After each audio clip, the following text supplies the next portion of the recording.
On the battlefield, amidst a flurry of snow, the 5th Prince of Dongling, Lu Fenglian, has won a great victory. Slung over his shoulder is his captive, the daughter of the desert warlord, Tuoba Feiyuan. She struggles and curses all the way, "Let go of me, you bastard." The soldiers, however, raise their arms and cheer, celebrating their prince's triumphant return. All of this is witnessed by one person in a tent. His fiancée and the mastermind behind this victory, the military strategist, Chu Yueli. It was thanks to her strategy that the army won so easily. She decides to personally meet this captured enemy princess. Inside Prince Lian's tent, Tuoba Feiyuan is pinned to the ground, but shows no fear, her eyes filled with hatred. The prince, intrigued, lifts her chin. She yells defiantly, "You dog. If you have the guts, kill me. If I so much as frown, I am not the daughter of the desert warlord." Her fiery words only pique the prince's interest. He says playfully, "You're the first person who has dared to curse me."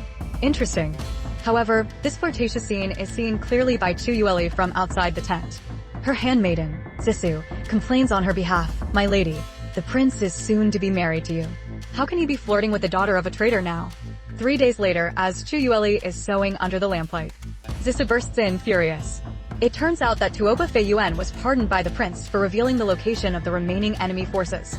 Not only that, but for the past few days, the prince has been inseparable from her, merely giving her a light scolding for tearing up his military books, and even injuring the soldiers sent to hunt down her father. Hearing this, Chu Yueli finds it absurd. How could such an action win the respect of the troops? Suddenly, she remembers something, and her face turns pale. The general leading the attack on the Tuoba king that day was my older brother. Just as she says this, a soldier rushes into the tent in a panic, bringing devastating news. Strategist General Chu is in trouble. One moment, we hear that Chu Yueli's brother has met with disaster. The next, the army doctor delivers the diagnosis, gravely telling Chu Yueli, "Lady Li, I'm afraid the general will no longer be able to perform his manly duties." The handmaiden is horrified. The Guangdong mansion has been loyal for generations, and now the general is the only male heir.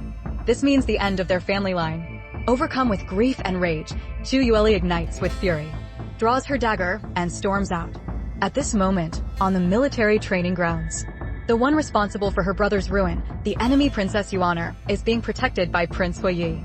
Chu Li rushes forward with her blade, roaring, "She has destroyed my brother's entire life. I will make her pay in blood." But to her utter shock, Huiyi grabs her wrist, blocking her and scolding her in return.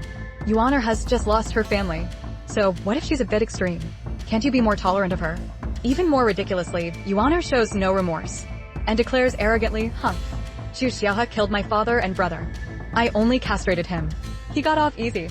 Chu Li argues back that her father and brother were guilty of treason and deserved to die, while Yuan'er, for harming a loyal general, deserved death even more. But Huiyi refuses to listen, even accusing Chu Li of becoming callous. He actually says, "Yuan'er is truly just an innocent little girl. You used to be the most understanding person. How have you become so harsh now?" These words are the final straw that breaks Chu Li. Her heart turns cold, and she replies icily, "Your Highness is mistaken. I am just this harsh." With that, she violently breaks free, and, with a backhand strike, stabs Yuan'er. Seeing this, Huiyi loses all composure, cradling the fallen Yuan'er and shouting, "You wretched girl. Are you all dead? Get a doctor." Watching this scene, Chu Li finally understands that in Huiyi's heart, she is worth far less than this traitor's daughter. He actually intended to kill her. Seeing the man she loves ready to kill her for another woman, Ali's heart turns to ash. She asks Prince Jing if he intends to avenge that woman, and he replies without hesitation, "Do you think I wouldn't dare?" His heartless words leave Ali completely disillusioned. Just then, the red-robed woman whimpers, "I'm in so much pain," instantly capturing all of the prince's attention. The worry and ache in his eyes are overflowing, a stark contrast to his coldness toward Ali. He lifts the woman into his arms, and, in front of everyone, walks away without a backward glance, leaving his fiancée Ali standing alone. Heartbroken, Ali rushes to see her gravely injured brother. Her brother, having heard what just happened, is deeply worried about her impending wedding next month. Ali forces back her sorrow, and instead comforts her brother, telling him to rest well. That night, an intoxicated Prince Jing stumbles into Ali's tent. He grabs her hand, and, for the first time, bows his head in apology. "I was wrong today. I shouldn't have yelled at you. Don't be angry with me, please." When Ali remains unmoved, he suddenly drops to his knees, humbly pouring out his heart about how he was never loved as a child. and only Ali was his comfort. He repeatedly promises that his heart belongs only to her, and that after they marry, he will love only her. Just as Ali's defenses are about to be broken by this emotional display, the prince's tone shifts, and in an almost dreamlike voice, he utters the cruelest words. I think I've fallen in love with that other girl. One moment, she's hearing Prince Jing's deep confession. The next, he's telling her he loves someone else. Ali finds it utterly ironic. It turns out the prince was attracted to the rebellious spirit of the girl named Ware. Ali can't help but recall that it was because he once said he liked gentle women, that she restrained her sharp edges and suppressed her true nature. But now, is he here to break off their engagement for some arrogant young girl? Faced with Ali's question, the prince panics. He hurriedly grabs her, promising never to break the engagement, and begging her for time, swearing he will forget Ware and fall in love with her again. Heartbroken, Ali ultimately chooses to give him one more chance. But she never imagined the prince's promise would be so cheap. He had barely left when Ali saw him outside the camp, holding hands with that red-robed woman. She heard the woman pout, "You're already engaged to her. Why are you still taking me to the capital?" The scene is like a sharp knife stabbing viciously into Ali's heart. To add to her humiliation, the woman is an old acquaintance of hers, Chu Yueli. She watches as Chu Yueli breaks free from the prince, walks straight up to her, and, with eyes full of hatred and provocation, declares in front of everyone, "Chu Yueli, for the wound from that stab, one day I will repay you with interest. You just wait." Her former sister, now her rival in love, publicly betrays and humiliates her, plunging Ali into complete despair. Seeing her fiancé fawning over another woman right in front of her, and even planning to leave her alone in the military camp for that woman, the red-robed Tuoba Feiyuan completely explodes. She angrily shouts at the general, "I, Tuoba Feiyuan, will never share a husband with another woman. If you can't be with me and only me for a lifetime, then you can get lost now." In her struggle, she slaps him hard across the face. The slap thoroughly enrages the general. He says coldly, "I think you're tired of living," and then forcibly carries her to his carriage. This entire scene is witnessed by the general's official fiancé Ali, who is dressed in striking red armor. Her handmaiden and another prince both feel it's an injustice. Believing this is a public humiliation for her. But Ali remains exceptionally calm. With a determined look, she says, "The ones who should feel ashamed are them, not me." With that, she gracefully mounts her horse and resolutely rides away alone. Inside the carriage, the general discovers Ali is missing and is instantly alarmed. When his adjutant reports that Lady Li has left on her own, he becomes furious. What? Leaving the army without permission is a capital offense. It seems I've truly spoiled her. Losing control due to his personal feelings, he immediately issues an order. Pass on my command. The entire army is to set off immediately and return to the capital. A drama sparked by a love triangle has now altered the course of the entire army. Furious about Ali's unauthorized departure, the prince storms back to his mansion. He believes he's been too lenient with Ali, and is determined to teach her a lesson this time, making her come to him and admit her mistake. He waits confidently, certain that Ali will come begging for his help regarding her brother, who also left his post without permission. However, 10 days pass, and there's no movement from the Guogong mansion. The prince's patience wears thin when he learns that General Chu's injuries are not serious, and that he has even had an audience with the emperor. His pride is dealt a massive blow. Enraged, he concludes that Ali is plotting something behind his back, and immediately heads to the Guogong mansion to confront her. At the mansion, seeing Ali finally approach, the prince mistakes the wooden box she is holding for a gift to appease him, and his contempt grows. Before she can speak, he begins his interrogation from a position of superiority. "I have given you several days to reflect. Do you know where you went wrong?" He accuses her of being petty and jealous, and then threatens her with her brother's military offense, trying to force her into submission. "Your brother, Chu Xiaohe, deserted his post in the army. That is a capital crime." However, Ali maintains a stunning composure throughout. Upon hearing the words, military law, she doesn't panic. Instead, a faint smile plays on her lips, and she turns his words back on him, asking with sharp eyes, "Is your highness here merely to discuss military law with me? If that's the case, then what about Tuoba Feiyuan, who injured a general's soldiers without cause? What crime should she be charged with?" This question instantly silences the once arrogant prince. One moment, he was rendered speechless by Ali's comeback. The next, the prince confronts her again in her room. He defends his new love, Xianer, claiming that since her family was just destroyed, her extreme actions are understandable, and even accuses Chu Yueli of becoming narrow-minded. Chu Yueli is enraged by this double standard and sharply retorts, if that's the case, how about we let her stab you next time? Pushed into a corner, the prince decides to lay his cards on the table. He confesses that Xian'er is the only woman he has ever truly wanted to marry. But he offers not to break their engagement on one condition. Chu Yueli must accept Xian'er as a co-wife. And after the wedding, he will never touch her, leaving her to live as a widow for the rest of her life. This insulting proposal makes Chu Yueli see the man before her for the selfish and hypocritical person he truly is. Yet the prince continues, smugly believing that by only taking 2 women, he is better than most men in the world. He then threatens her with the safety of the Gong mansion, trying to force her to comply. Just as Chu Yueli, utterly disheartened, is about to refuse, the door is suddenly pushed open. The red-robed Xian'er bursts in, holding a dagger. And with a vicious look, she tells her, if you want to marry into the prince's mansion, then you'll have to let me cut you with this first. A battle for dignity and love has now become unavoidable. Seeing his old love and new flame facing off with a dagger, the prince hurries forward to intervene, trying to persuade Ollie to be reasonable and take the blow. He even arrogantly declares that besides him, no one else in the entire capital would dare to marry her. But he never expected that what Ollie brought was not a gift to please him, but an imperial edict she had personally requested from his father, the emperor. The prince is enraged. He assumes Ollie is using the emperor to break him and Xian'er apart, and berates her for being despicable. Xian'er, at his side, fans the flames, mocking Ollie for pretending to be a well-mannered lady. However, when the prince angrily unfurls the edict, the words written on it make him freeze instantly. He stares at the edict in disbelief, then looks at Ollie, who is calmly sipping her tea. The anger on his face gradually gives way to shock and heartbreak. It turns out the edict was not for a marriage or an obstacle as he had imagined. It was Ollie's own request to have their engagement annulled.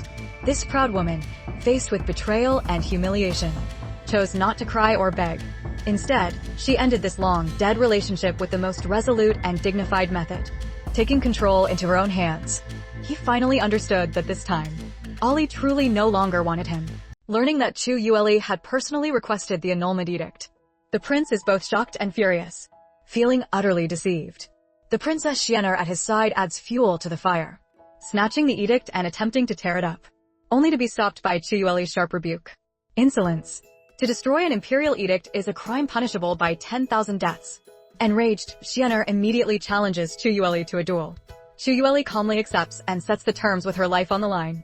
If she is injured, regardless of life or death, the Gong mansion will not pursue the matter.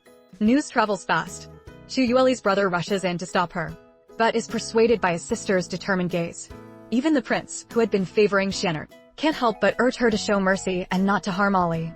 Everyone withdraws to the courtyard to await the outcome of the duel.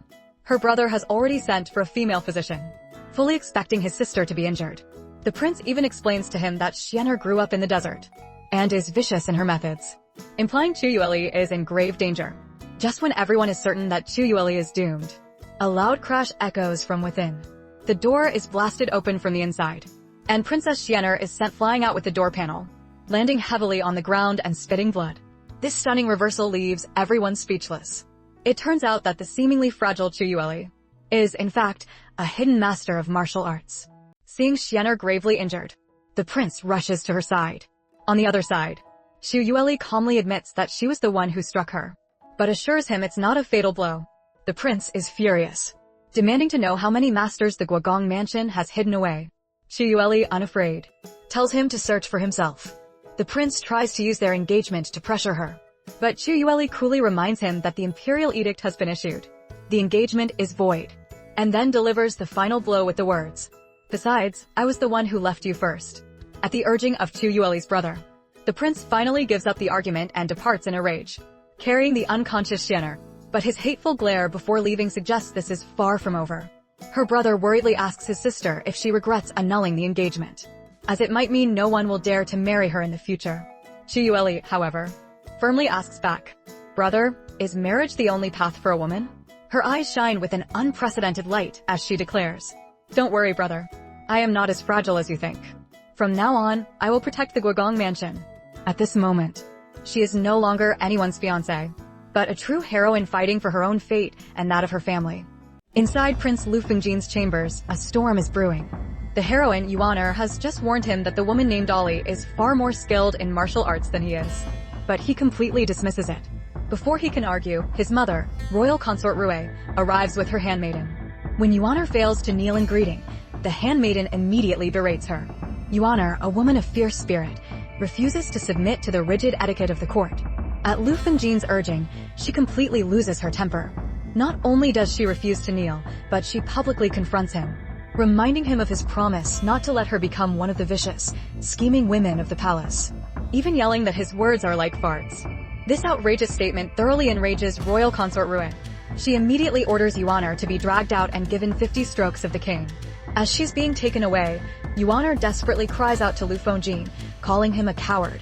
Lu Fengjin is heartbroken and tries to intervene, but his mother threatens him with Yuan'er's life. He can only fall to his knees in anguish, forced to watch the woman he loves being punished. However, an even bigger shock awaits him. After the punishment, royal consort Rue reveals a stunning secret. His title as the god of war of Dongling was earned by framing his rival, Prince Mo. And the mastermind behind it all was none other than the woman he believed to be a fragile, helpless girl who knew no martial arts. Ollie, who is, in fact, Yuan'er herself. One moment, Lu Fengjin learns his title as the god of war was secured through Ollie's schemes. The next, his royal mother is giving him a deep analysis of the stakes. It turns out the Gong Mansion commands the 100,000 strong Chu family army. And Chu Yueli is the key to that army. If he angers her and breaks the engagement now, Lu Fengjin will lose this crucial military force, and will no longer be able to stand against his rival, Prince Mo. Lu Fengjin, however, is dismissive. He arrogantly believes Ollie is utterly devoted to him, merely throwing a tantrum to get him to comfort her, and decides to discipline her lightly as a lesson. His mother agrees, but reminds him to be measured, as their ultimate goal is to secure the Chu family army.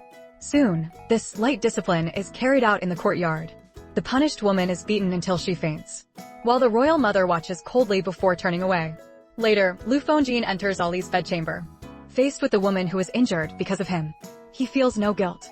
Instead, he is angered by Ollie's accusation that he is so afraid of his mother. He completely ignores the fact that Ollie had strategized for him and helped him conquer lands, and coldly accuses her of doing nothing but throwing tantrums. Amidst Ollie's tearful threats, he leaves without a backward glance, leaving her alone.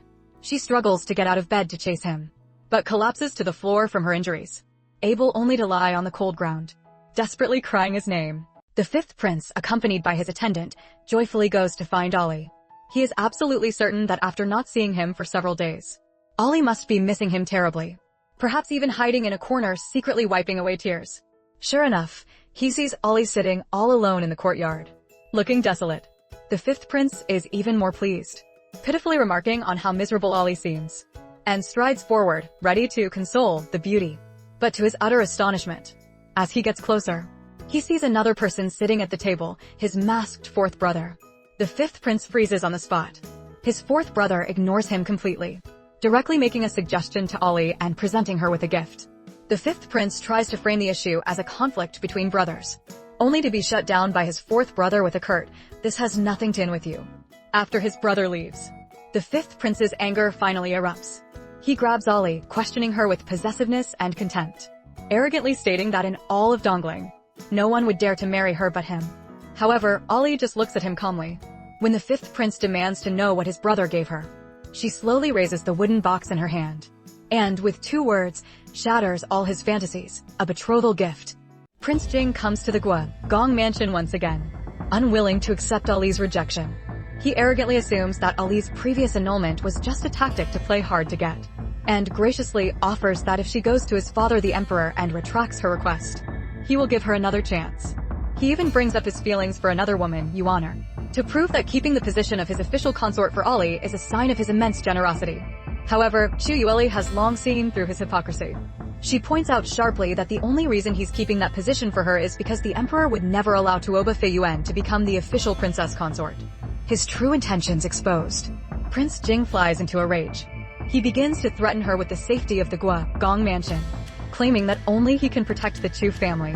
Chu Yueli, unafraid, firmly rejects him and asks him to leave.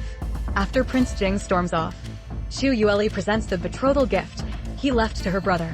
Inside the wooden box is the command tally that can mobilize the 100,000 strong Zhanbei army. The siblings immediately realize the extreme danger of Prince Jing's intentions.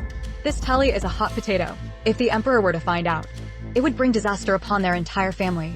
Just then, a guard from outside reports, "General, someone from the palace is here."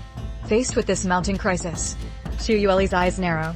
She immediately decides that her brother must return the tally at once, while she goes to meet the visitor from the palace. Lady Ollie of the Gong Mansion is invited to the palace by the royal consort Su. It turns out that rumors about her and Prince Jin's intimate affairs in the military camp have spread throughout the capital, severely damaging the reputation of the Gong Mansion. The royal consort uses this as leverage, forcing Ollie to publicly request an annulment of their engagement at the celebratory banquet that evening, in order to save face for all parties involved. Faced with what seems like an impossible predicament, Ollie appears to submit, kneeling to accept the command.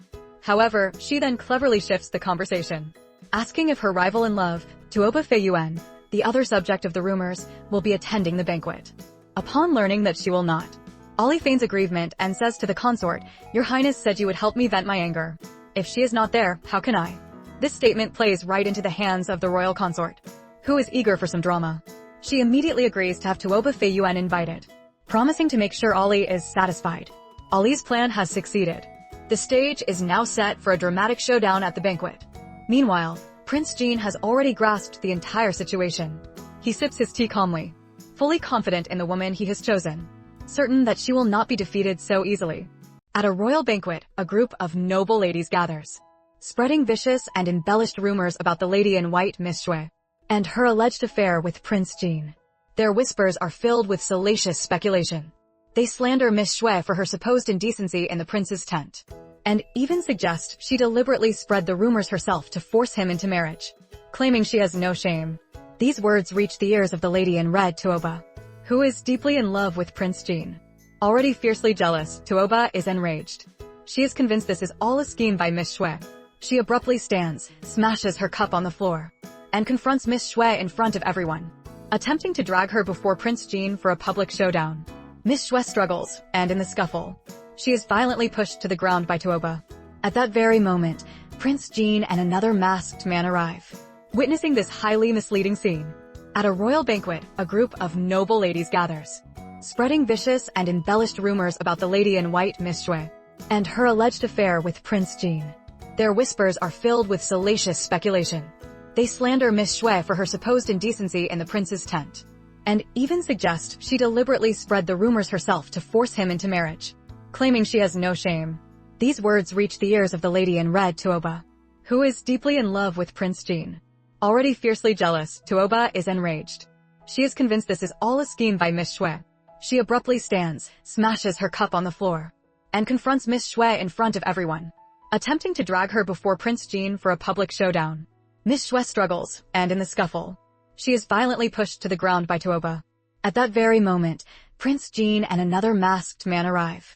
Witnessing this highly misleading scene, the prince, shocked and furious, rushes forward and demands of Tuoba, what are you doing?" A huge misunderstanding, sparked by malicious gossip, has just erupted. The prince, shocked and furious, rushes forward and demands of Tuoba, what are you doing?" A huge misunderstanding, sparked by malicious gossip, has just erupted. One moment, Prince Jin sees Yuan push the lady in white to the ground. The next, Yuan rushes toward him in a fit of rage, slaps him, and calls him a dog, demanding to know if he had an affair with the other woman. The lady in white, kneeling on the floor, tearfully explains that they were only discussing strategies with others present, and that nothing improper occurred. But Yuan refuses to listen, continuing to pressure the prince. Pushed to his limit, the prince finally loses his patience and roars, "Get back to the mansion now. You're telling me to get lost?" Yuan is completely enraged. She cannot believe the prince would treat her this way for another woman. She lunges at him again but is pushed away and even slapped in the chaos. Her heart shatters. She covers her face and murmurs, "You hit me? You hit me for her." Just as the scene spirals out of control, the emperor and empress arrive. Everyone hastily kneels. The lady in white seizes the opportunity and immediately cries out to the emperor, claiming her innocence has been slandered, and begging him to order an examination to prove her virtue, stating she would rather die than live with this shame. The conflict has now been pushed to its absolute peak.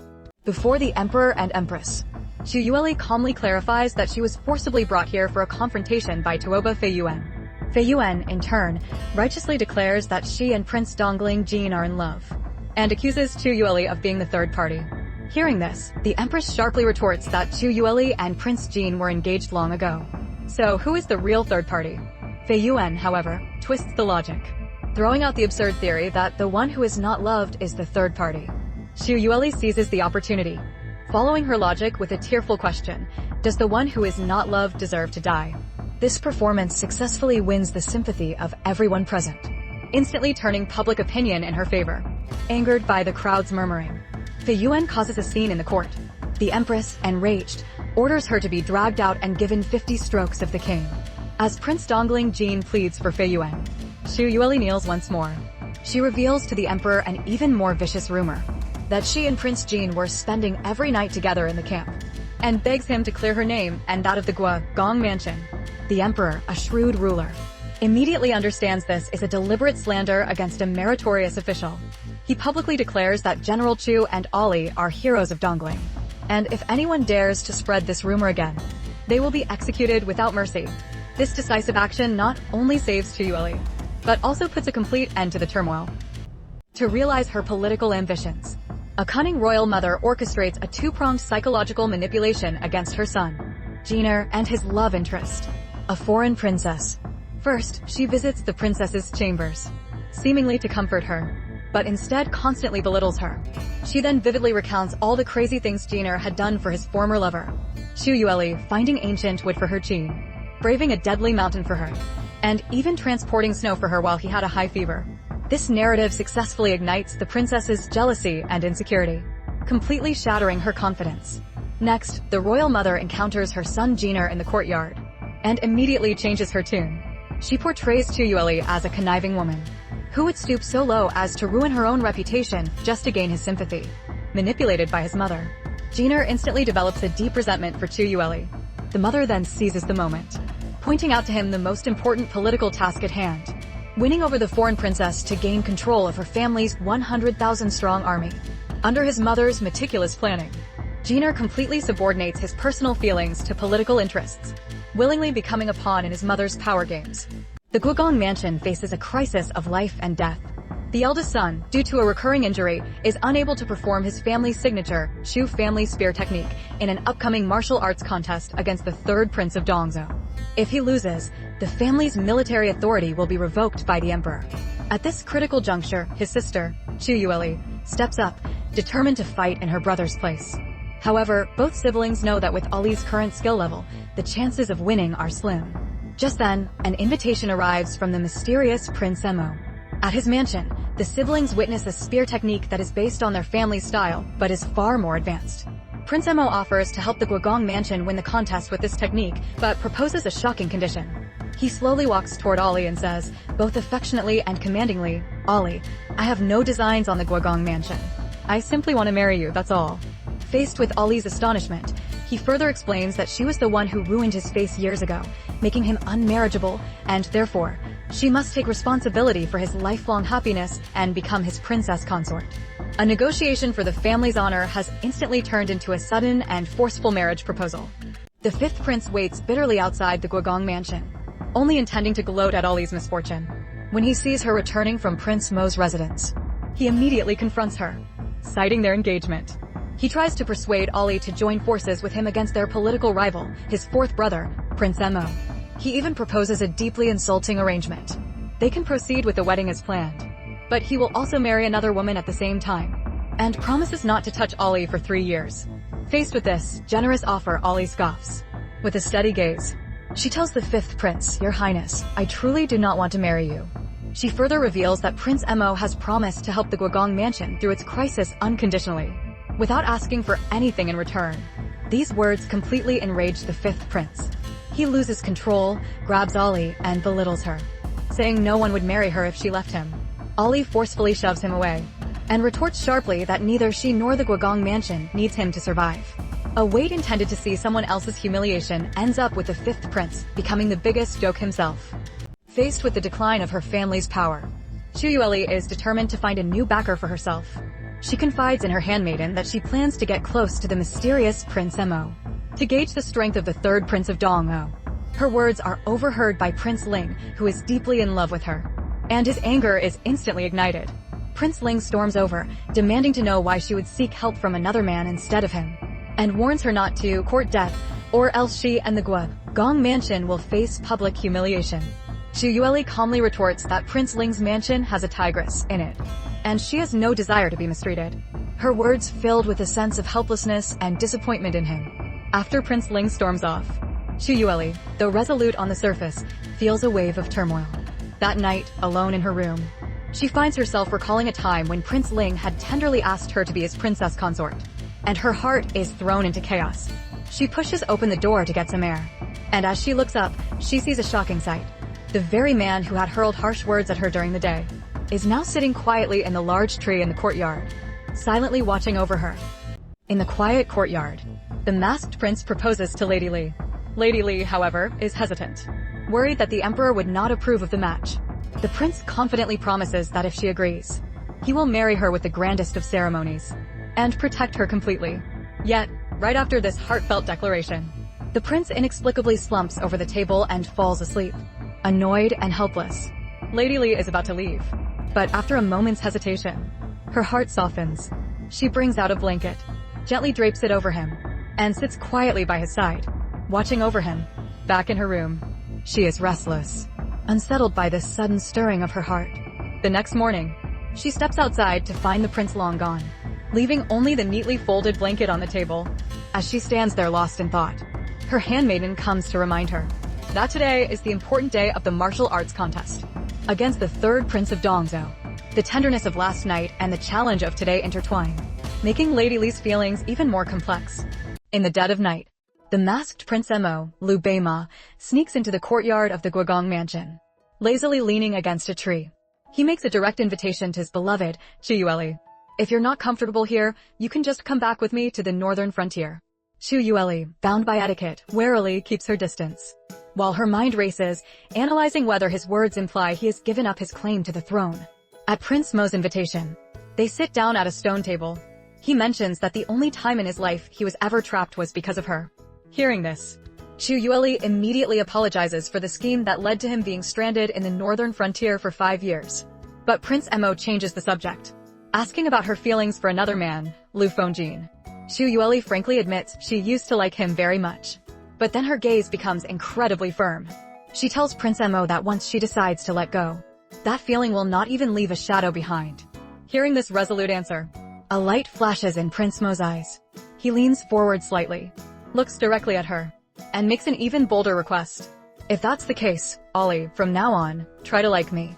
On the training grounds of the Gong mansion, an emotional storm involving 3 people is brewing. The prince arrives with his jealous princess consort to observe, but his eyes are involuntarily drawn to Ollie, the woman in the black and red martial attire. Seeing this, the princess consort's jealousy flares, and she begins to argue publicly with the prince. Her words are filled with contempt for Ollie and accusations against the prince, mocking Ollie for only knowing how to use her feminine wiles to seduce men, and scolding the prince for being a dog. Enraged, the prince not only cruelly compares his consort to Ollie, saying she is not even 1/10,000th as good as Ollie, but in his fury, he ultimately slaps her hard across the face. Throughout this entire ordeal, Ollie, the center of the storm, remains seated, her expression impassive, as if everything happening before her has nothing to do with her. Her calm silence stands in stark contrast to the intense conflict of the other two, leaving the true nature of this drama shrouded in mystery. The god of war, Prince Lian, has found a new love in Xu Yueli, and has mercilessly imprisoned his former flame, Tuoba Feiyuan.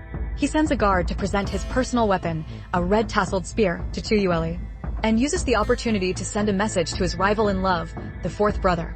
He sarcastically remarks that he must be too ugly to win the beauty's favor. This maneuver stirs his own jealousy, causing him to crush the cup in his hand on the spot. At that moment, the third prince from an enemy state arrives to issue a challenge. Prince Lian's mother, royal consort Rui, immediately seizes the opportunity. She requests that the emperor decree a marriage between the third prince and Xu Yueli if he wins. Her true aim is to gain control of the 100,000-strong Chu family army through this union. To thwart this conspiracy and to prevent the woman he loves from falling into another's hands, Prince Lian steps into the arena himself to face the third prince. A battle for love, military power, and the fate of the nation has just begun. To help her distracted brother, Lu Fengjin, win the martial arts competition, Ollie comes up with a plan. She knows that she is his greatest weakness. So she decides to take a risk and deliberately approach the mysterious Prince Mo to provoke her brother. On the pretext of thanking him for the gift of a spear, she walks toward Prince Mo with a cup of wine, ready to put on a show. However, the shrewd Prince Mo sees right through her intentions. He warns Ollie that using him comes at a price. With that, Prince Mo plays along, suddenly reaching out and pulling her to the ground, staging an accidental and intimate-looking scene. This act instantly ignites Lu Fengjin's rage, and draws gasps and murmurs from the noble ladies present. His mind in turmoil, Lu Fengjin is soundly defeated in the subsequent competition. Only then does Ollie realize that Prince Mo was willing to ruin his own reputation to help her, and she is deeply moved. Just then, the victorious third Prince of Dong'o arrogantly challenges the entire arena. Ollie takes a deep breath, her eyes filled with determination, and steps forward, ready to fight in her brother's place.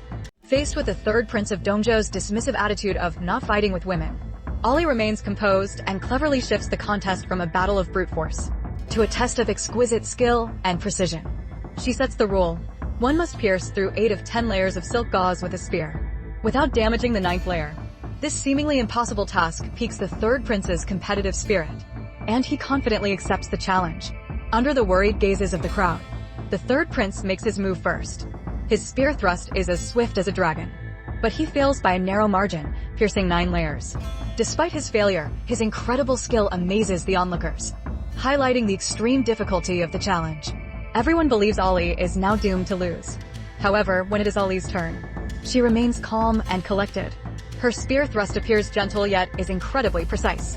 When the eunuch inspects the gauze, it is, indeed, exactly 8 layers, no more, no less.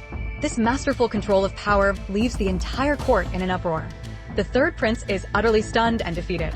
Ollie has won this contest perfectly with her wisdom and skill, defending the honor of Dongling.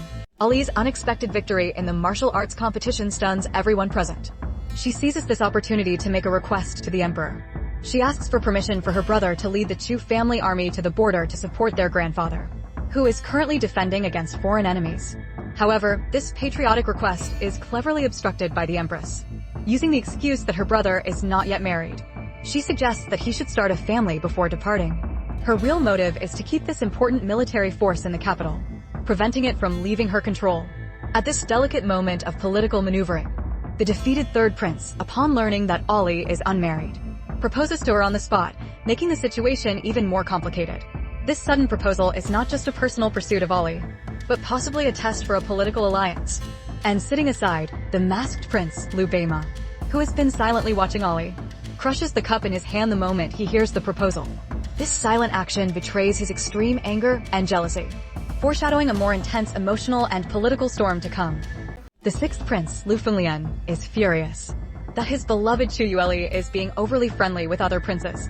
His royal mother, Rui Fei, however, points out with sharp insight that this is all a carefully orchestrated plot by Chu Yueli. Her goal is to get revenge and force him to leave his new favorite, Tuoba Feiyuan, so that he will come crawling back to her. Enraged, Lu Fenglian is about to confront Chu Yueli when he receives news that Tuoba Feiyuan has left him a letter and run away. He gallops to the city gate, only to overhear a conversation between the Tuoba sisters. It turns out they had approached him with the intention of using his power to seek revenge on their family's enemies, Chu Yueli and her brother. However, in the process of this revenge scheme, Tuoba Feiyuan, who is meant to be just a pawn, has genuinely fallen in love with Lu Fenglian. Hearing all this, Lu Fenglian, instead of being angry, rushes forward and declares his love for Tuoba Feiyuan. He admits his mistakes and tearfully swears that for the rest of his life, he wants only her, in a passionate embrace. A relationship that began with a conspiracy seems to have finally found its way to true love. Late at night, a guard reports to Ollie that the third prince of Dong'o has been beaten up, but is claiming to the public that he accidentally fell. This piques Ollie's suspicion. Later, in her own courtyard, she discovers a mysterious man in a mask, gravely injured, the very prince she was thinking of.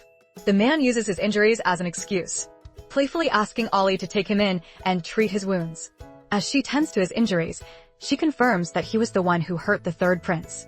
The man readily admits it, stating that he did it because the third prince had his eyes on Ollie.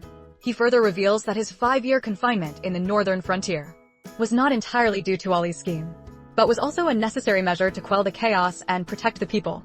Just as Ollie feels a pang of guilt for her past actions, the man suddenly becomes emotional. He grabs her hand and asks her, with a mix of passion and pain, if she still remembers her childhood promise to marry him. This long-buried promise leaves Ollie in a state of shock and complex emotions. The masked prince, after being injured, shamelessly refuses to leave Yueli's private chambers, insisting that she had promised to marry him when they were children. Yueli has no memory of this and dismisses it as nonsense. However, that night, she has a vivid dream, in which she recalls kissing a young boy and making that very promise. Waking up in shock, Yueli is mortified at being brainwashed. Just then, her handmaiden, Sisu, reports that her rival, Tuoba Feiyuan, has been acting strangely out of love, staying at the city gate all night until Prince Jean coaxed her back. Yueli's sharp instincts tell her something is amiss. She believes someone is manipulating Tuoba Feiyuan from behind the scenes, and immediately sends someone to investigate. Soon after, she receives an invitation for a hunt from the 8th princess of Donglo. At the hunting grounds, she finds Tuoba Feiyuan, who has clearly followed Prince Jean there. A grand drama involving an old promise, a current rival, and a potential conspiracy has just begun. On a path in the woods, a richly dressed woman stops Chu Yueli out of jealousy, verbally abusing her and accusing her of seducing men with her beauty, and by playing hard to get. In a fit of rage, she even draws a dagger, intending to disfigure Chu Yueli's face. However, she never expected that the seemingly delicate Chu Yueli is a hidden master of martial arts. Chu Yueli not only easily deflects the attack, but also injures the woman's hand in the process. Having failed in her physical attack, the woman resorts to a more vicious psychological assault. She triumphantly reveals a shocking secret. She had once tried to assassinate a man named Chu Xiaohe, and when she was on the verge of defeat, it was none other than Chu Yueli's beloved agent Lu Fengjin, who stepped in to help her trap Chu Xiaohe, allowing her to gravely injure him. She even gleefully describes the look of despair in Chu Xiaohe's eyes at that moment, learning that the man she loves had betrayed her and helped her rival harm her own people. This cruel truth completely shatters Chu Yueli's defenses, turning her shock into a towering rage, and ultimately awakening her intent to kill. In a forest clearing, the princess in pink is whipping the white-robed woman, Tuoba Feiyuan, out of an old grudge. Meanwhile, the lady in blue, Lu Fengjin, watches, her heart filled with a mix of emotions. She regrets her years of misplaced devotion, which not only harmed her brother, but also let her enemies go free. A desire for revenge against both Tuoba Feiyuan and herself ignites within her. The armored Prince Jing arrives, desperate to save Tuoba Feiyuan, but he is stopped by the mysterious masked man known as the Fourth Brother, who blocks his path with an unseen force. Prince Jing pleads with the Fourth Brother to let him pass, but the masked man dismissively calls the violent whipping a mere sparring session, clearly siding with the princess. On the ground, Tuoba Feiyuan cries out to Prince Jing for help. Seeing his beloved being tormented and unable to do anything, Prince Jing is enraged, creating a tense standoff with the formidable Fourth Brother. In the royal hunting grounds, Princess Tuoba lies injured on the ground, crying to her beloved, the 5th Prince Lu Fengjin, and accusing Chu Yueli and her companions of attacking her. Lu Fengjin, believing her story, is furious, and is about to confront them. However, Chu Yueli's brother, General Chu, and the masked 4th Prince step forward to defend her, just as the situation reaches a stalemate. With both sides refusing to back down, a guard steps forward as a witness, and reveals the truth. It was Princess Tuoba, who, out of jealousy, tried to slash Chu Yueli's face with a dagger. After her attack was blocked, she resorted to injuring her own neck to frame Chu Yueli, with her lie exposed in front of everyone. The enraged Princess Tuoba continues to argue, claiming that Chu Yueli had deliberately followed them there to seduce Lu Fengjin. Having been played for a fool, Lu Fengjin turns to Chu Yueli with a complicated expression and asks if she really came just for him, turning the end of a dramatic scene into an awkward emotional confrontation. Prince Jean, Lu Fengjin, had eagerly assumed that Yueli came for him, only to be publicly mocked by the princess in pink for being so full of himself. His 5th brother further twists the knife by bluntly stating that Yueli has no feelings for him. This series of blows leaves Lu Fengjin utterly defeated. At the same time, his true love, the injured Tuoba Feiyuan, feels her heart break as she watches him pay attention only to Yueli. She confronts him, demanding to know why he failed to keep his promise to protect her, feeling completely let down. Seeing this, Yueli calmly steps forward and sharply rebukes Tuoba Feiyuan, pointing out that she was the one who started the fight despite being less skilled. She then exposes her hypocrisy, mocking her for, on one hand, looking down on women who rely on men, and on the other, demanding that Prince Jean avenge her. These words leave Tuoba Feiyuan utterly humiliated in front of everyone. In a fit of extreme shame and anger, she furiously declares that she has never relied on men and will seek her own revenge. Then storms off, breaking things off with Lu Feng'en for good. In the corridor of the Jueyue Pavilion, Tuoba Feiyuan and Lu Fengjin have a fierce argument. She feels wronged by her humiliation, and even more heartbroken and angry that Lu Fengjin sided with her rival, Chu Yueli. In a fit of rage, she breaks up with him, declaring she doesn't need him. Enraged, Lu Fengjin impulsively agrees to end their relationship. Furious, Tuoba Feiyuan storms out of the pavilion, draws a guard sword, and, with one strike, splits the Jueyue Pavilion plaque in two, completely severing their connection. Meanwhile, the other protagonist of this drama, Chu Yueli, learns of the incident. Though she appears gentle on the surface, her eyes reveal an unexpected coldness and determination. She tells her confidant that even if Lu Fengjin didn't intentionally cause harm, he was still an accomplice. She is resolved to make those who have wronged her pay the price. A quest for revenge, sparked by a love triangle, is about to begin in the shadows. In the courtyard of the prince's mansion, Prince Jin practices his archery, hitting the bullseye every time in preparation for the upcoming autumn hunt. His subordinate suggests that if they could recruit the highly skilled General Chu, they would surely win the top prize.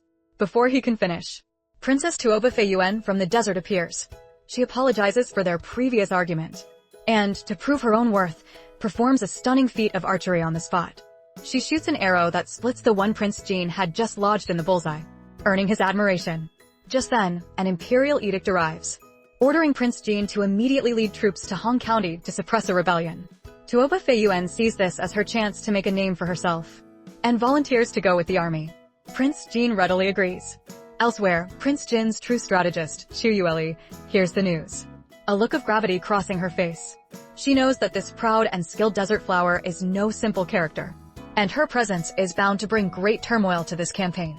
Prince Lu Fengjin leads his army deep into a forest, faced with an unknown enemy situation. His subordinates advise a cautious retreat. However, Princess Tuoba, who is traveling with them, is vehemently against retreating, fearing it would be a loss of face for her. When a subordinate mentions that the wise Lady Li would never let them take such a risk, the remark ignites Tuoba's jealousy. She begins to mock Lu Fengjin, insinuating that all his military achievements were thanks to Chu Yueli. At first, Lu Fengjin maintains his composure and orders a retreat, but Tuoba continues to provoke him with taunts like, "Do you want to live under Chu Yueli's shadow forever? You are the invincible god of war." Ultimately, he is successfully goaded into abandoning his rational judgment, and orders the entire army to advance recklessly. Meanwhile, the true strategist, Chu Yueli, deduces from battle reports alone that this is a trap to lure them in. Just as she reaches this conclusion, a messenger arrives with urgent news. Prince Jin's army has been ambushed and is trapped in the mountains. A disaster, sparked by impulsiveness and jealousy, has now unfolded. After a devastating battle, the gravely wounded Jin leads his remaining troops to hide in a forest, consumed with guilt for the loss of 30,000 soldiers. Meanwhile, Yuaner, the woman traveling with him, is in hysterics, not over the loss of life, but because of a small scratch on her face. At that moment, the surviving soldiers arrive, blaming Yuana entirely for their defeat. They are filled with rage and swear to kill her for revenge. At this critical moment, Jin stands up and takes all the responsibility upon himself. But the soldiers have lost all faith in him. Instead, they speak of the brilliant strategist, Lady Li, believing only she can save them. Hearing this, Yuaner's jealousy flares, and she begins to slander Lady Li, completely enraging everyone. Just as the internal conflict is about to explode, with the soldiers demanding Yuaner be sent to the front lines, an army suddenly appears in the distance. It is Lady Li, who has arrived with reinforcements at their most desperate hour. Seeing Chu Yueli, who has come to rescue him at this life-or-death moment, Jin is stunned. He finally realizes how deeply he had misunderstood her. Prince Jin, Lu Fenglian, awakens from his injuries on his sickbed. He learns from his attendant that it was Ali who, risking her own life, led the Chu family army to save him from being surrounded. He is deeply moved by this profound love, mistakenly believing that Ali's feelings for him have never changed. He immediately decides that after the autumn hunt, he will grandly marry Ali as his official princess consort. However, in another part of the Gong mansion, a different truth is revealed. Ali confesses to her brother that she saved Prince Jin not out of love, but to use the opportunity to show the world the incompetence of the god of war of Dongling, thereby destroying his reputation. She has long since moved on from her past feelings for him, and has already requested permission from the emperor to become a female general. Faced with her brother's concern that no good family would want to marry a female general, Ali's eyes are firm. She tells him she no longer wants to be trapped in matters of love, and wishes to build her own legacy, and protect her family and the Gong mansion with her own strength. A deep misunderstanding and a clear-eyed decision stand in stark contrast. The villainous Prince Tuoba Shuang conspires with his subordinate to spread a rumor that Chu Yueli was gravely injured while saving Liu Beima, intending to test and strike at his friend, Liu Beima. Meanwhile, in her own chambers, Chu Yueli is stopped by the masked Liu Beima. He uses the rumor to playfully probe her true feelings. Chu Yueli, however, calmly confesses that her journey was not to save him, but to defeat him in the autumn hunt, completely destroying his reputation as the god of war, and thereby severing all ties with the Jing princely mansion. Faced with Chu Yueli's resolute stance, Liu Beima, far from being angry, affectionately proposes to her. He explains that he has been waiting for her to willingly agree, rather than being forced by an imperial edict. He even mentions their childhood promise, and vows that if she just gives him the word, he will set everything aside and be at her command, to help her achieve all her plans. A test that began with a conspiracy has ultimately turned into an unexpected declaration of true love. A prince attempts to reconcile with Ali, a woman who once adored him. He humbles himself, apologizes, and invites her to join his team for the autumn hunt, as they always used to. However, Ali's attitude is now cold and resolute. She not only rejects him outright, but also cruelly shatters all his fantasies.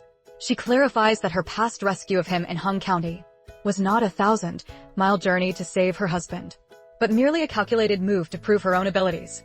And she advises him to stop being so full of himself. Amidst the prince's shock and pleading, Ali further declares that her heart no longer has a place for him, and admits she has fallen for the more capable Prince Mo. This revelation completely breaks the prince's psychological defenses. Under Ali's barrage of sharp retorts and sarcasm, he flies into a rage, calls her vicious and shameless, and storms off. An attempt at reconciliation has ended in a final, complete rupture. The foreign princess, Tuoba Fei Yuan, unable to see her beloved, the regent Prince Lu Fenglian, confronts him directly. In his study, the two have a fierce argument. Fei Yuan questions his coldness and threatens to end their relationship. Lu Fenglian retorts that he was gravely injured saving her, yet she never once came to visit. Fei Yuan explains tearfully that she tried, but was blocked by the royal consort Rui. In a fit of anger, she reveals what she believes to be the truth, that the other woman, Chu Yueli, rescued him not for his sake, but to prove that she was stronger than him.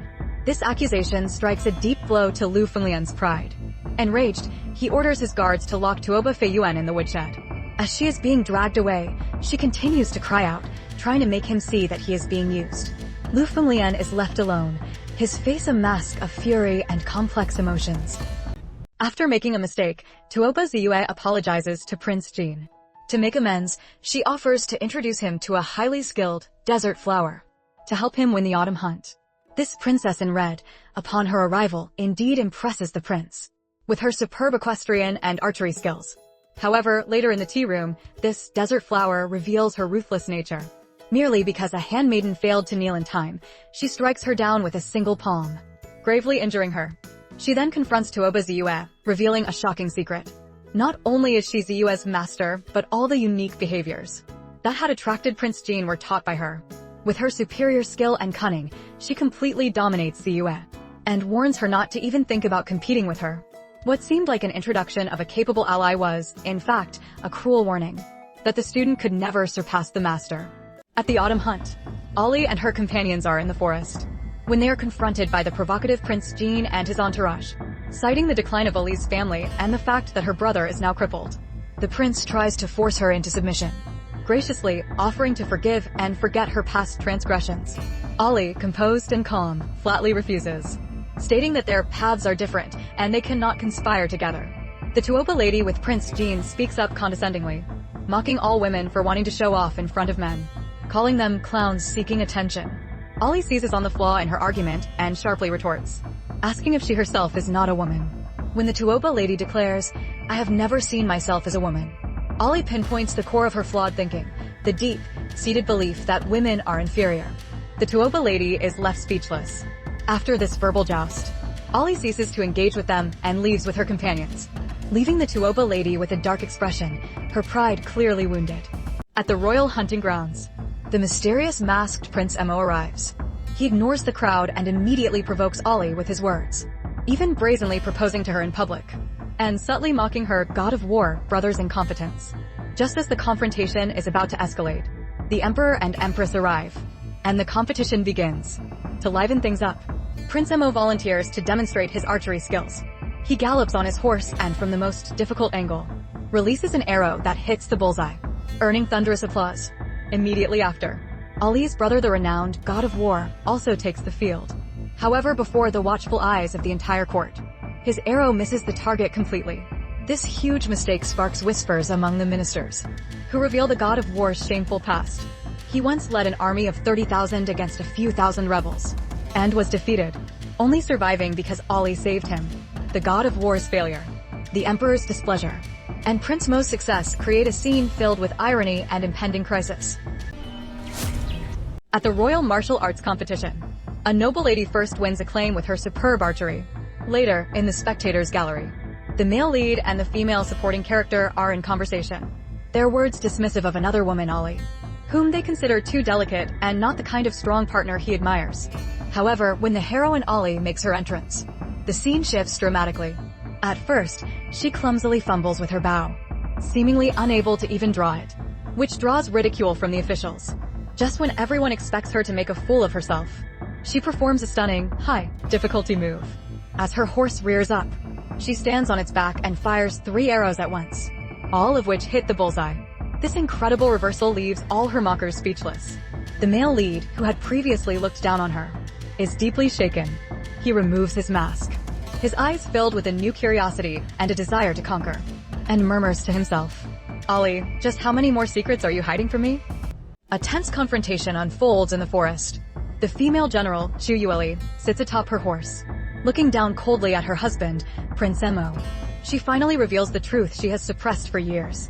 She was once a highly skilled martial artist from a family of generals, but because of his dismissive comment that it was improper for a young lady, she was forced to hide her talents, smooth her sharp edges, and willingly become an ordinary woman of the inner chambers. She bitterly declares, "I was born a mountain, but for you, I was willing to become a gentle stream," exposing his selfishness and the harm he had caused her. Deeply shaken by these words, Prince Emo witnesses an even more jealousy-inducing scene that night. He secretly observes Chu Yueli alone in a tent with his brother, Prince Jing.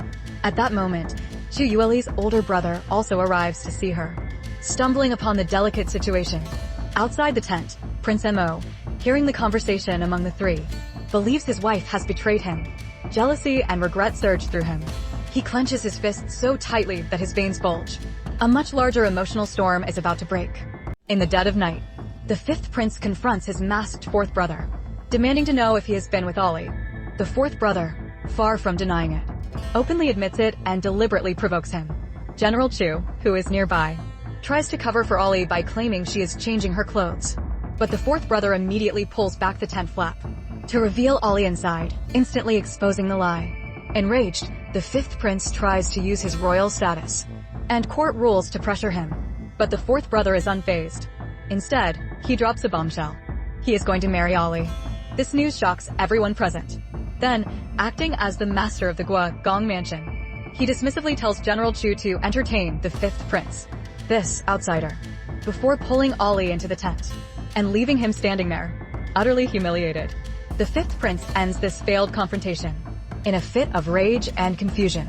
In the late hours of the study, the female General Ollie is diligently reading, when the masked prince appears to harass her, refusing to leave.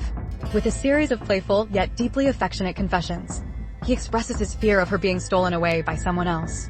In the midst of their flirtatious banter, Ollie becomes flustered by his proximity, and a memory flashes in her mind of a young boy rescuing her from a fire. On impulse, she reaches out and removes the prince's mask. As it falls away, a handsome face is revealed. Ollie is stunned to realize that the prince before her is the very boy who saved her all those years ago. And the prince, who had been using his disfigurement as an excuse to win her sympathy, is now utterly panicked. He stammers, "I'll come see you again tomorrow," and flees in haste. Ollie is left alone, holding the mask and looking at a book with the title, "The Most Handsome Man in the World." feeling both annoyed and amused as she processes this long-hidden secret. A royal consort has already laid a trap, planning to eliminate both Chu Yueli and Prince Mo during the hunt, in order to seize control of the Chu family's army. Unaware of the danger, Chu Yueli, though feeling uneasy, enters the forest with Prince Mo. In the woods, Prince Mo begins a direct and passionate pursuit of Chu Yueli. He apologizes for his previous loss of control, and straightforwardly proposes to her. Chu Yueli tries to refuse him by stating her lifelong ambition to become a female general, and never marry. But Prince Mo playfully misinterprets her, teasing her about whether she wants a fleeting romance with him. He then, under the guise of protecting her, exchanges his dagger for hers, and unilaterally declares it a token of their engagement. This bold and slightly roguish declaration of love leaves the usually composed Chu Yueli feeling both annoyed and amused. Their relationship quietly begins to change amidst the perilous forest. A sinister plot lurks behind the autumn hunt. During the autumn hunt, a young prince is determined to win first place, to prove his strength to the woman he admires, Ollie, and to make her regret not joining his side. However, at the victory banquet, when the spoils of the hunt are presented in the main hall, everyone is stunned. It is Ollie and the mysterious masked Prince Mo who appear together, and, in the name of the Gong Mansion, present the final prize of the hunt, a massive black bear. Their success delights the emperor, but shocks and displeases the empress and others who have been opposing them. The eunuch publicly announces that the Gong Mansion is the winner of the hunt. However, the atmosphere between the two victors is strangely tense. They take their seats separately, with no joyful exchange between them, only a sense of distance and confrontation. Behind this seemingly cooperative victory, there seems to be a more complex relationship and an unsolved mystery. At the palace banquet, a soldier rushes in frantically to report that Prince Jean has gone missing, and is presumed dead after being attacked by a pack of frenzied bears, while trying to rescue Chu Yueli. Upon hearing this, the prince's mother immediately concludes it is a trap set by Chu Yueli, and furiously confronts her in front of the court. At that moment, the masked Prince Mo, who had been silent, suddenly stands up. He informs everyone that he too had encountered the frenzied bears in the hunting grounds, and was only able to escape thanks to Chu Yueli's help. Prince Mo's testimony not only clears Chu Yueli of suspicion, but also confirms the real and immense danger of the bear pack. This makes the once aggressive royal mother realize that her son is not caught in a conspiracy, but is in genuine peril.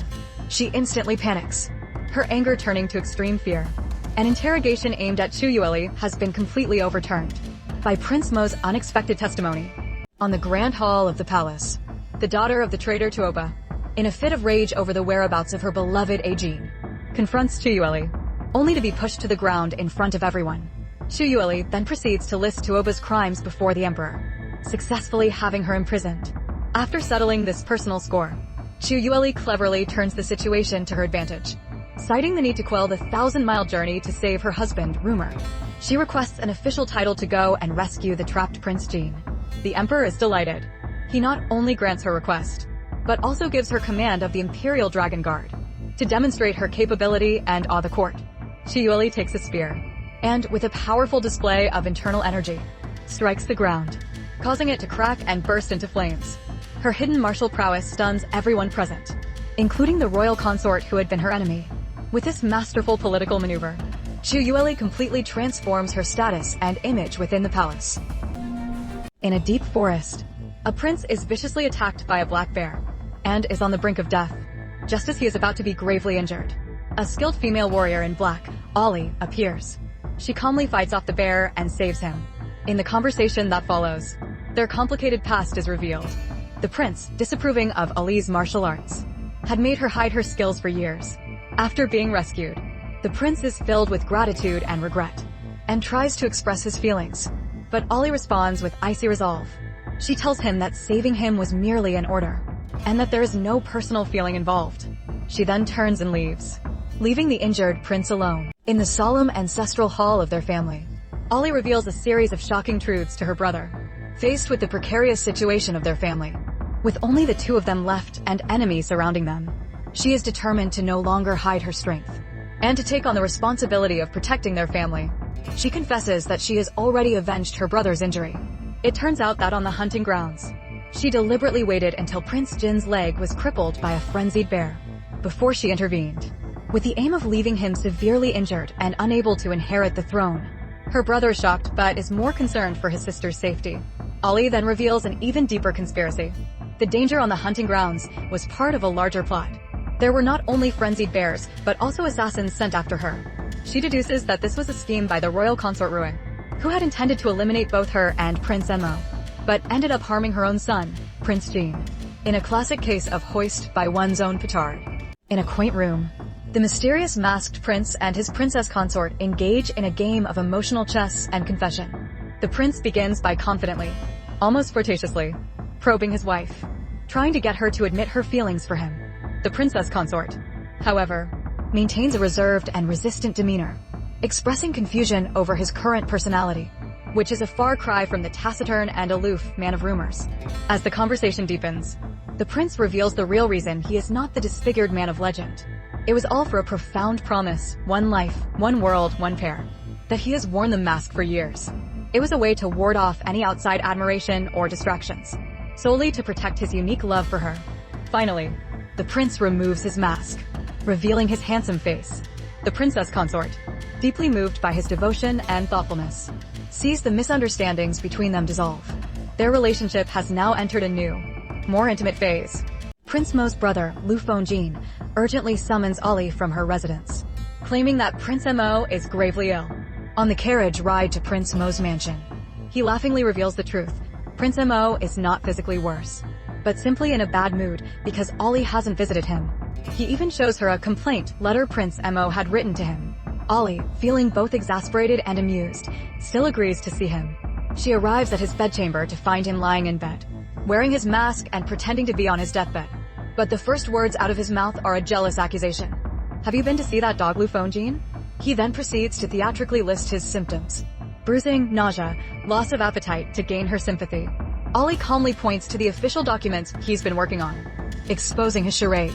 Caught in his act, Prince Mo cleverly reframes his behavior as working while injured out of loyalty to the country.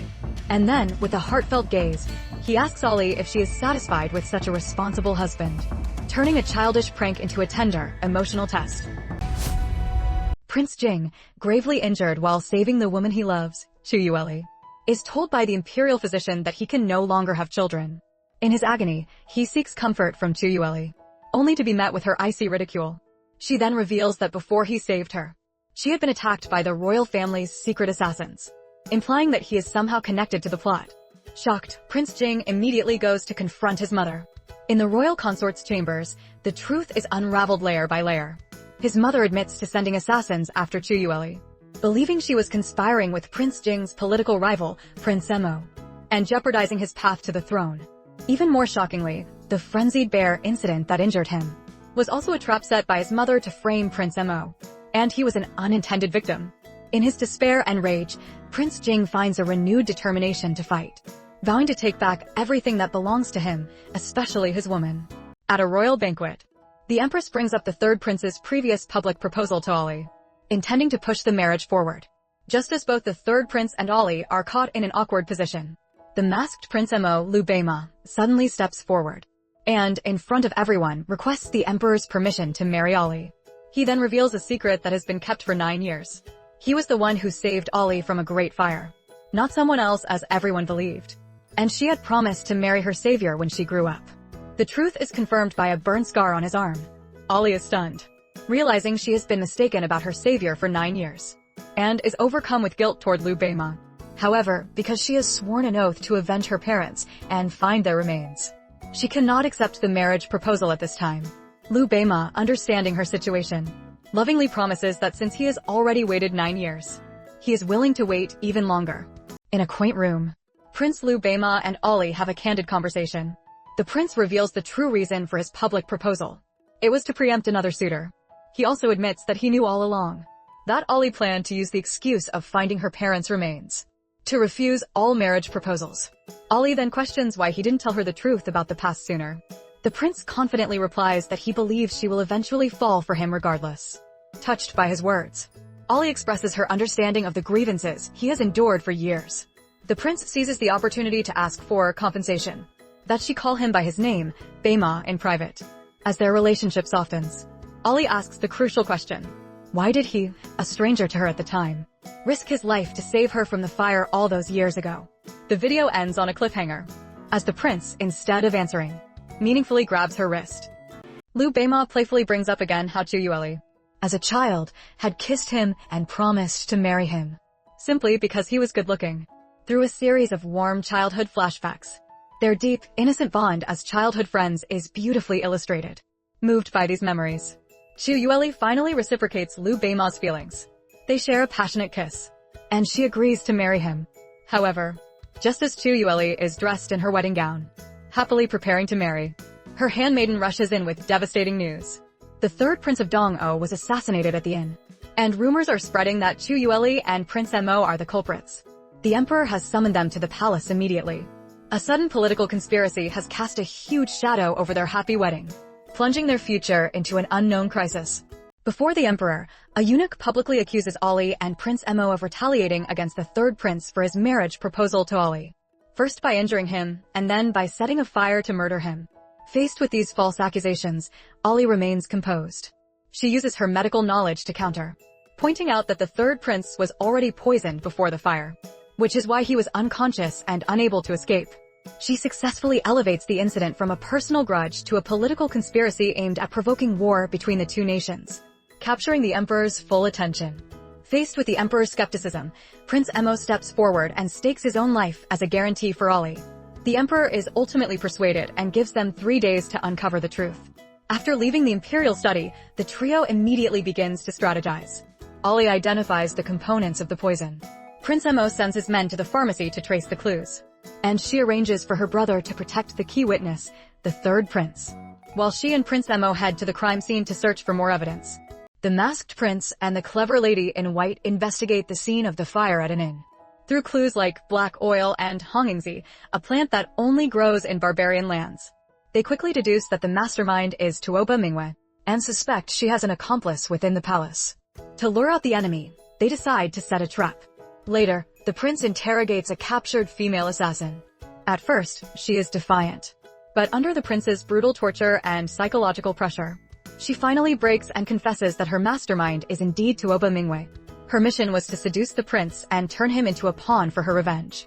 With the truth revealed, the prince now has a plan in motion to catch all his enemies in one fell swoop.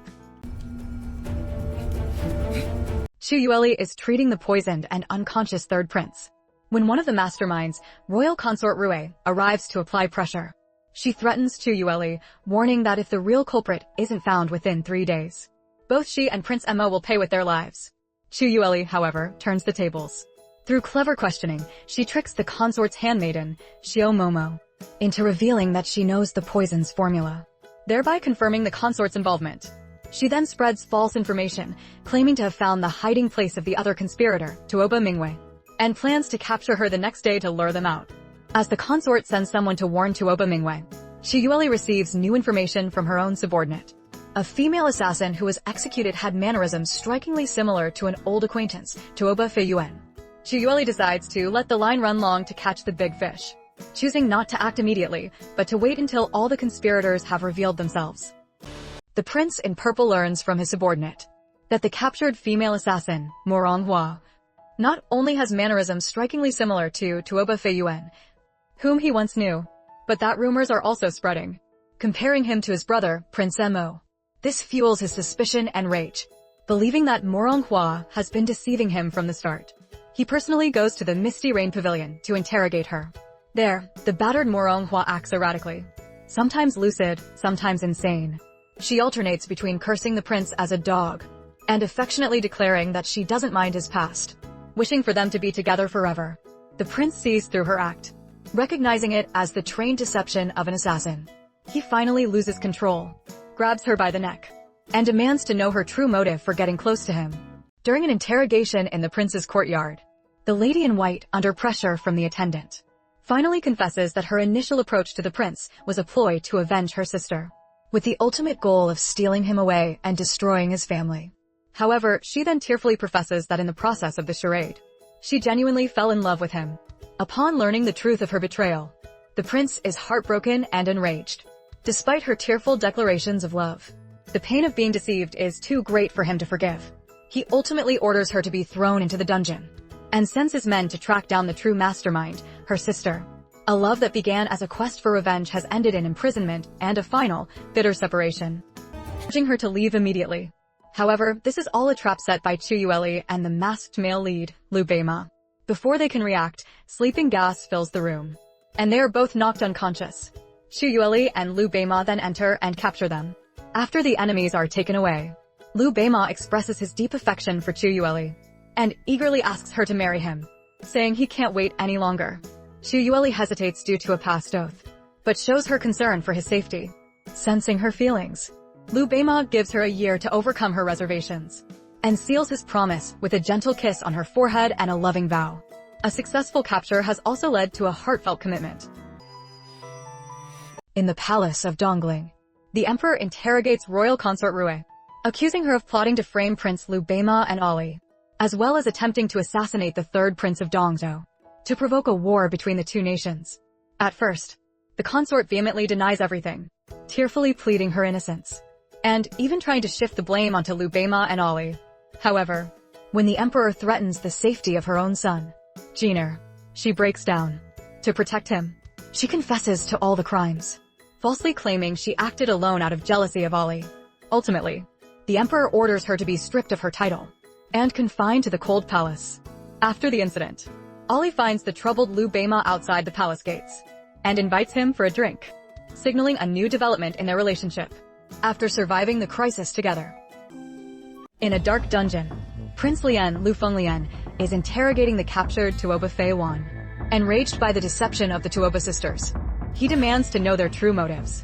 Tuoba Fei Wan calmly admits that their real target is revenge against the ones who destroyed their family years ago, Chuyueli and Chu Xiuhe, and that Prince Lian was merely a pawn in their plan. To further crush him, she cruelly reveals the truth. The woman he loves, Chuyueli, was nearby when he was attacked by a frenzied bear. However, she deliberately waited until his leg was crippled before she stepped in to save him. This revelation shatters Prince Lian. He furiously orders his men to lock Tuoba Fei Wan in the deepest part of the dungeon, while he is left to grapple with the immense pain of being betrayed by the woman he loves. In a dark prison cell, Prince Lu Fengjin sets a cruel test for two sisters, Tuoba Mingwei and Chuyueli, forcing them to fight to the death, with only one allowed to survive until dawn. At first, the younger sister, Chuyueli, pleads with her sister and the prince to save her. But when she realizes only one of them can live, her survival instinct takes over. She chooses betrayal, picking up a sword to kill her sister. However, she never imagined that her sister's martial arts skills were far superior to her own. Tuoba Mingwei easily counters her attack and ultimately kills her. The surviving sister, Tuoba Mingwei, her eyes filled with hatred, vows to take revenge on Lu Fengjin and the others who orchestrated this tragedy.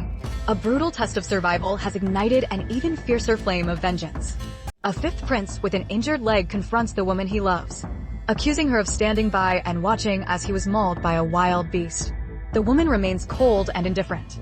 She not only exposes his past conspiracy with others to harm her brother, but also reveals a core lie: the life-saving grace that formed the basis of their relationship was a sham. The real person who saved her was another prince, Liu Beima. Just as the fifth prince's world is crumbling from this revelation, and he tries to salvage his dignity by claiming Liu Beima is disfigured, the handsome and perfectly intact Liu Beima himself appears.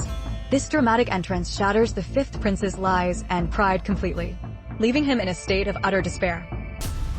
Prince Lian confronts the male and female protagonists in a room, only to be shocked to find that the male protagonist, whom he believed to be disfigured, is perfectly fine and is intimately close with the heroine Ali. The couple's words reveal that Prince Lian had been misled by rumors all along, and they use this to humiliate him. Then, the heroine delivers an even more devastating blow. She informs him that his beloved, royal consort Rui, has been sent to the cold palace due to the exposure of their affair, and they will never see each other again. This news completely breaks Prince Lian. As he stumbles out of the mansion, his attendant brings the final piece of tragic news. Royal consort Rui has committed suicide in the cold palace. Overwhelmed by the successive blows, Prince Lian collapses, vomiting blood, his will to live shattered. The episode ends by revealing that a woman named Tuoba Mingwei is imprisoned, and she is the real desert flower, implying that the entire affair was a grand conspiracy involving mistaken identities.